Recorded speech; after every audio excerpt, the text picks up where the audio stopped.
देशाच्या पहिल्या महिला प्रधानमंत्री इंदिरा गांधी यांची जयंती संपूर्ण देशभरात मोठ्या आनंदात साजरी करण्यात आली।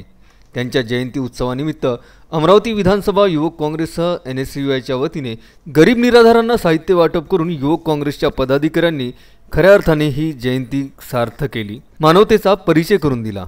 शहरातील राजकमल चौक, जयस्तंभ चौक येथील उड्डाणपुलाखाली झोपणाऱ्या निराधार नागरिकांना ब्लँकेटचे वाटप करण्यात आले। पुढील महिन्यात पडणाऱ्या कडक थंडीपासून निराधारांचा बचाव व्हावा या उद्देशाने त्यांना ब्लँकेट देण्यात आले।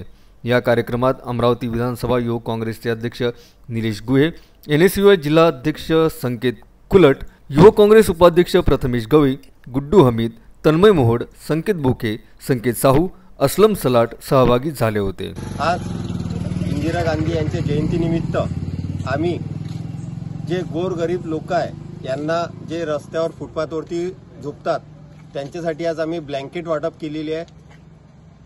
महाराष्ट्र प्रदेश अध्यक्ष सतीशदादा तांबे यांनी हा आज कार्यक्रम राबवलेला आहे पूर्ण महाराष्ट्रभर, आणि त्यांच्या आदेशानुसार आणि त्यांच्या मार्गदर्शनानुसार आज आम्ही इंदिरा गांधी जी यांच्या जयंतीनिमित्त सर्व गोरगरिबांना पूर्ण अमरावती शहरात असलेले फुटपाथवर झोपत असलेल्या लोकांना आज आम्ही ब्लँकेट वाटप करत आहे। धन्यवाद। अजय शृंगारे, विदर्भ न्यूज, अमरावती।